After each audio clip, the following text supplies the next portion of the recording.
Welcome to the editorial course. 7 मई 2021 के editorial का एनालिसिस हम लोग करेंगे। टाइटल है लेंडिंग हैंड। लेंडिंग हैंड एक फ्रेज़ है, इसका मतलब होता है मदद करने वाले हाथ, और इससे एक फ्रेजल वर्ब भी बनता है लेंड योर हैंड, मतलब मदद का हाथ बढ़ाना। किस टॉपिक पे है भाई एडिटोरियल? तो है on RBI and the second wave, reserve bank of India और सेकेंड वेव। सेकेंड वेव किसका? कोरोना का।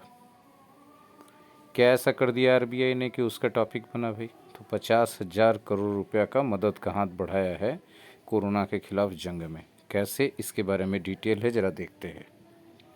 The RBI has signalled it is aware of the burden on health care providers during this period. RBI ने संकेत दिया है कि उसे सब जानकारी है कि इस पीरियड के दौरान हेल्थ केयर प्रोवाइडर्स पर कितना भार बढ़ गया है, कितना बोझ है। ठीक है, देखिए हमारा पहला सेंटेंस यहाँ से शुरू होता है। The reserve bank of India's move, red में है ना हाईलाइटेड, और नीचे एक हेड रेड में है एक और highlighted, is a welcome and timely intervention. हमारा मेन सेंटेंस यही है, the reserve bank of India's move is a welcome and timely intervention. Reserve bank of India का जो कदम है एक स्वागत योग्य कदम है और सही समय पर उठाया गया कदम है। इंटरवेंशन का मतलब होता है हस्तक्षेप। खास करके हम लोग जब किसी बिगड़े हुए मामले में हस्तक्षेप करते हैं उसको सुधारने के लिए, तो इंटरवीन करते हैं, और इस तरह से जो हस्तक्षेप किया जाता है या कदम उठाया जाता है उसको नाउन के रूप में इंटरवेंशन कहते हैं। ठीक है, तो रिजर्व बैंक ऑफ इंडिया का जो कदम है एक स्वागत योग्य कदम है और टाइमली इंटरवेंशन है। टाइमली है, इसका मतलब राइट टाइम पे लिया गया है, सही समय पर लिया गया है। बाकी जो बीच में आप देख रहे हैं ना, on Wednesday to step in and join the fight against the second wave of the pandemic through the announcement of measures aimed at alleviating any financial constraint for those impacted including the health care sector, state governments and the public। ये पूरा का पूरा उस move के बारे में, जो reserve bank of India ने जो मूव लिया है, जो कदम उठाया है, उसके बारे में डिटेल्ड इन्फॉर्मेशन है। पहला इन्फॉर्मेशन क्या है उस मूव के बारे में? पहले सेंटेंस तो समझ गया ना कि रिजर्व बैंक ऑफ इंडिया का जो कदम है स्वागत योग्य कदम है और सही समय पर लिया गया कदम है। इसके बारे में पहला जानकारी है कि उन्होंने वेंसडे को ये मूव लिया, कदम उठाया वेंसडे को। दूसरा,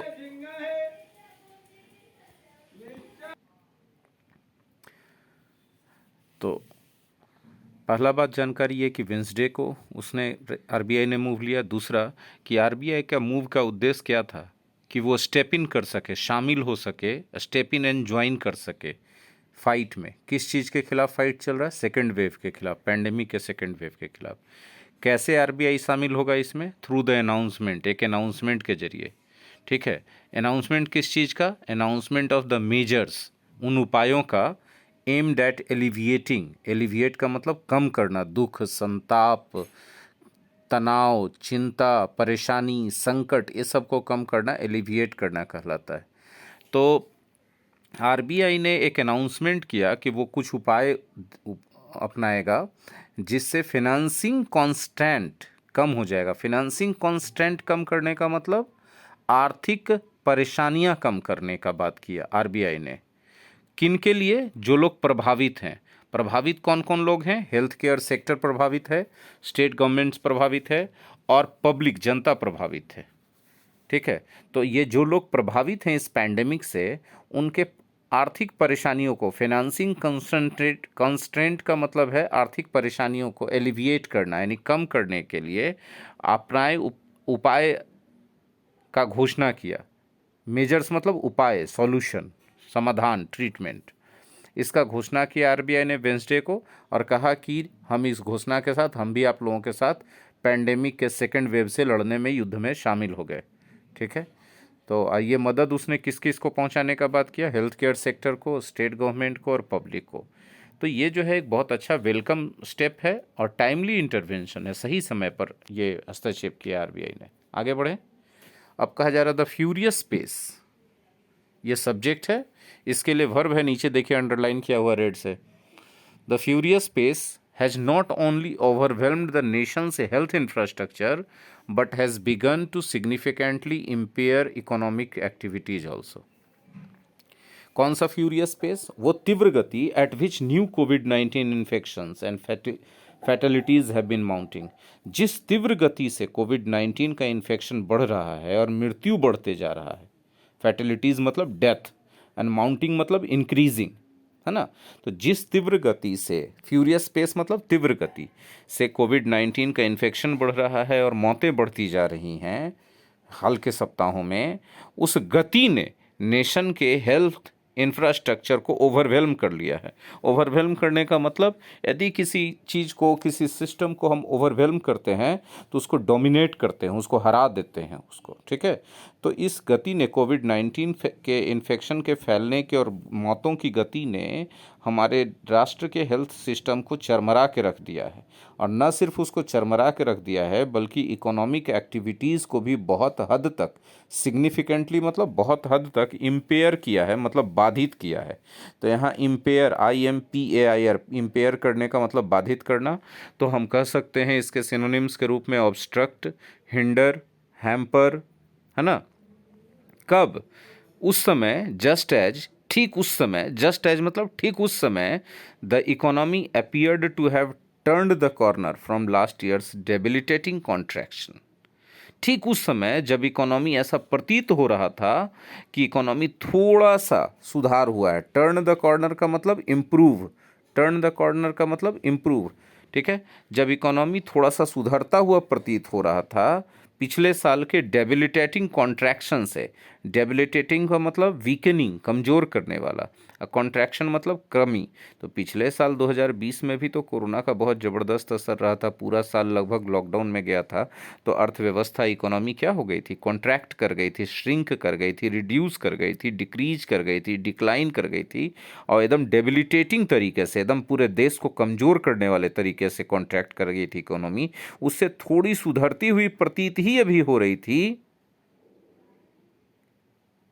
कि इस कोविड-19 इन्फेक्शन के तीव्र गति ने और मौतों की तीव्र गति ने, बढ़ते हुए तीव्र गति ने पिछले कुछ सप्ताहों में हमारे देश के इंफ्रास्ट्रक्चर को तो ही लिया, उसको तो चरमरा के रख ही दिया, साथ ही साथ हमारे इकोनॉमिक एक्टिविटीज़ को भी बहुत ज़्यादा बाधित कर दिया। The fresh crisis is still unfolding. और अभी ये जो नया संकट आया है अभी धीरे धीरे फैल ही रहा है। Governor Shashikant Das said in his unscheduled address, acknowledging that the challenge ahead। Governor जो हैं RBI के शक्तिकांत दास, उन्होंने अपने अनशेड्यूल्ड एड्रेस, पहले से कोई नहीं था कि ये प्रेस को संबोधित करेंगे, राष्ट्र को संबोधित करेंगे, लेकिन उन्होंने इसमें अपने अनशेड्यूल्ड एड्रेस में ये बात कही और आगे आने वाले चुनौतियों को भी एक्नॉलेज किया, माना कि हाँ चुनौतियाँ आगे हैं। Stressing that it is imperative to both save lives and restore livelihoods। इस बात पर जोर देते हुए कहा शांतिकांत दासा ने कि it is imperative to save lives, दोनों काम जरूरी है, जीवन बचाना और रीस्टोर लाइवलीहुड्स। रीस्टोर का मतलब पहले वाली स्थिति में वापस लाना रोजी रोजगार को, यह भी बहुत ज़रूरी है। Mister Das proposed a calibrated response. Mister Das ने एक बहुत ही संतुलित, नापाजुथा रिस्पॉन्स दिया, mooting a 50,000 crore term liquidity facility to boost credit availability for ramping up COVID related health care infrastructure. ठीक है, उन्होंने 50,000 करोड़ का प्रस्ताव रख दिया सामने कि हम देंगे लिक्विडिटी फैसिलिटी के रूप में, ताकि क्रेडिट अवेलेबिलिटी को बूस्ट किया जाए, जो लोन लेने वाले हैं उनको लोन आसानी से मिल सके, ताकि Covid related health care infrastructure को रैम्प अप किया जा सके, मतलब इम्प्रूव किया जा सके, इंक्रीज़ किया जा सके, बेटर किया जा सके, अपग्रेड किया जा सके, ठीक है, और सर्विसेज को भी बेहतर किया जा सके। Lenders have been urged, lenders कौन है भाई? कर्ज देने वाले कौन हो गए? बैंक ना। तो बैंकों को यह निवेदन किया गया टू एक्सपेडाइट लेंडिंग, कि लोन देने की गति को तीव्र कर दें। अर्ज 2+B1 मतलब किसी से निवेदन करना, ठीक है। एक्सपेडाइट का मतलब गति तेज कर देना, स्पीड अप, लेंडिंग को स्पीड अप कर दीजिए, तेज गति से लोन पास कीजिए।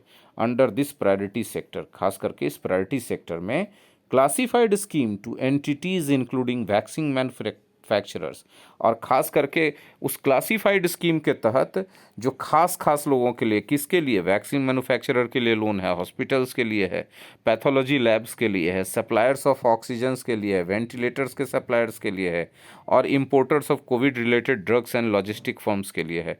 मतलब इन लोगों को लोन देने की गति तीव्र कर दी जाए, ऐसा बैंकों से अर्ज किया गया है, निवेदन किया गया है। अब कौन किया निवेदन? तो शांतिकांत दास ने किया, ठीक है, जो आरबीआई के गवर्नर हैं। And although Mr. Das said the scheme would also cover patients requiring treatment, he failed to spell out how those most in need of financial assistance to cover their surging medical bills could borrow the funds.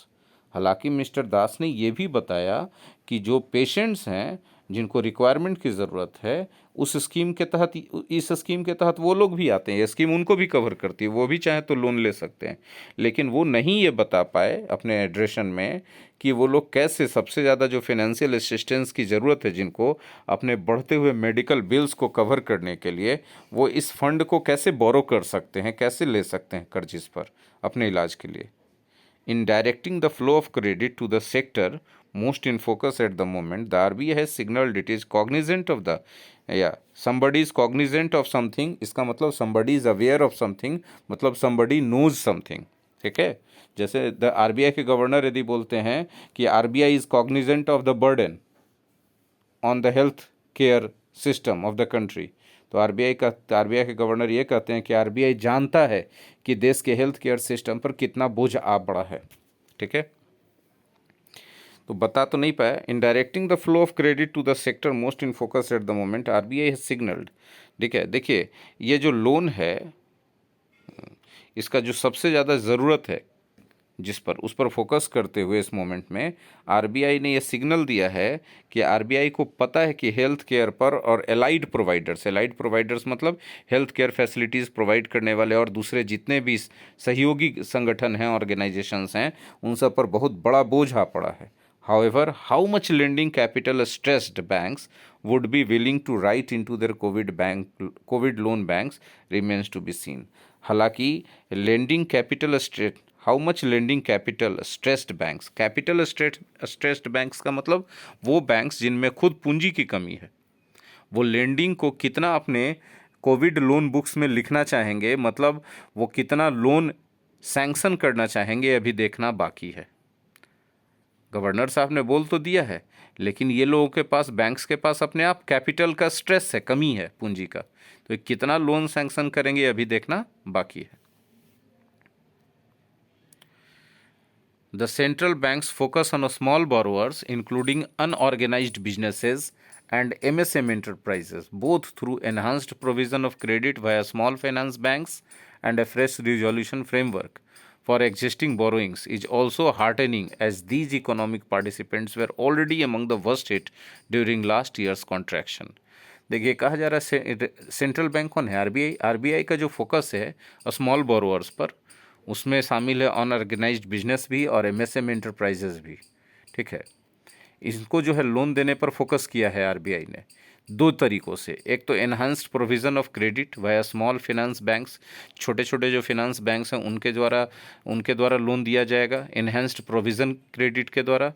और दूसरा resolution, जो fresh resolution framework आया 50,000 करोड़ का existing borrowings के लिए, ये दोनों जरिए से दो टाइप के लोगों को लोन देने पर फोकस किया जा रहा है सेंट्रल बैंक के द्वारा, मतलब आरबीआई के द्वारा। एक अनऑर्गेनाइज बिजनेस वाले लोगों को और एमएसएम ये डिसीजन बहुत ही हार्टेनिंग है, क्योंकि इकोनॉमिक पार्टिसिपेंट्स के रूप में ये दोनों सेक्टर ऐसे रहे हैं जो सबसे ज़्यादा बुरी तरीके से प्रभावित हुए पिछले साल के आर्थिक मंदी में भी, तो उनके लिए बहुत बड़ी राहत की बात होगी।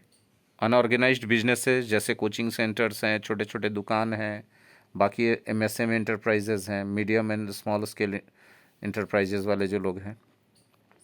However, the norms laid down for resolution, including the proviso that only those borrowers who had not already availed of restructuring assistance and whose loans were standard as on 31st March 2021 would be eligible for fresh resolution, lays an onerous burden on those that the RBI itself admits are the most vulnerable.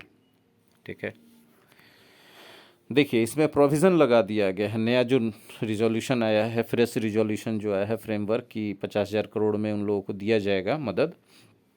इसमें कहा गया है कि 31 मार्च 2021 तक जिनका loan standard है, मतलब जिनका ईएमआई का भुगतान सही समय पर हुआ है पिछले लोन का, ठीक है, वही लोग सिर्फ फ्रेश रिजोल्यूशन में एलिजिबल होंगे, योग्य होंगे। ठीक है, लेकिन आरबीआई का ये जो नया नॉर्म है, ये जो नया बात बोला गया है, ये एक ओनरस बर्डन डाल देता है उन लोगों पर। ठीक है, कि आरबीआई इटसेल्फ ये एडमिट कर रहा है जो लोग मोस्ट वल्नरेबल हैं, तो जाहिर सी बात है पिछले साल के आर्थिक मंदी का मार उन पर भी पड़ा है। अब उनके साथ कह दिया गया कि भाई आप 31 मार्च 2021 तक आपका लोन स्टैंडर्ड है, तभी आप इसमें आ पाएंगे, इसके लिए एलिजिबल हो पाएंगे। ठीक है, mister Das was also unreasonably sanguine. Mister Das हद से ज़्यादा आशावान हो गए about the economic impact of the second wave, even as he granted the high frequency indicators are emitting mixed signals. हालांकि उन्होंने यह भी कहा कि हाई फ्रीक्वेंसी इंडिकेटर्स जो हैं वो मिक्स्ड सिग्नल दे रहे हैं। The RBI's position that the dent to aggregate demand is likely to be only moderate is based on the fact that so far this year the restrictions to contain the spread of the virus have been largely, देखिए इस sentence को, RBI का जो position है कि जो aggregate demand पर dent पड़ा है, जो उसको नुकसान हुआ है, लाइकली टू बी मॉडरेट, ये एक मॉडरेट होने मतलब बहुत ज़्यादा इस पर डिमांड पर असर नहीं पड़ा है। ये बेस्ड है इस फैक्ट पर कि अभी तक इस साल अभी तक restrictions to contain the spread of the virus have been largely localised. जो रेस्ट्रिक्शन लगाया गया है वायरस के स्प्रेड को रोकने के लिए, लॉकडाउन जो रीजनल लेवल पे, लोकल लेवल पे लगाया गया है, वो लोकलाइज्ड है, लोकल लेवल पे है। इस तो चूंकि आरबीआई के गवर्नर को लग रहा था कि भाई लोकल लेवल पे यदि लगाया गया है तो जाहिर सी बात है कुछ कुछ क्षेत्रों का इकोनॉमी बैडली इम्पैक्टेड होगा, बाकी सब तो सही रह जाएगा। with more and more voices from the opposition to top industry groups urging a nationwide lockdown। ठीक है, अपोजिशन से लेके बड़े बड़े इंडस्ट्री ग्रुप्स हैं वो सब अर्ज कर रहे हैं, निवेदन कर रहे हैं कि नेशन वाइड लॉकडाउन कर दिया जाए ताकि ट्रांसमिशन के चेन को तोड़ा जा सके। Mister Das may need to very quickly revisit his assumption. तो इस सब को देखते हुए ध्यान में कि अभी जो है जितने भी अपोजिशन पार्टी है जो, और जितने भी बड़े बड़े इंडस्ट्रियलिस्ट हैं वो सब ये डिमांड कर रहे हैं कि यदि देश में कोरोना के ट्रांसमिशन चेन को रोकना है तो नेशन वाइड लॉकडाउन लगाना पड़ेगा। तो अगर ऐसा होता है तो ये सब जब डिमांड उठ रहा है तो आरबीआई को जो है अपना एजम्पशन को रिविजिट करना पड़ेगा, अपने अनुमानों को फिर से चेक करना पड़ेगा कि किस हद तक वो जो अनुमान व्यक्त कर रहे हैं वो कितना सही है। ये था 7 मई 2021 के एडिटोरियल का एनालिसिस।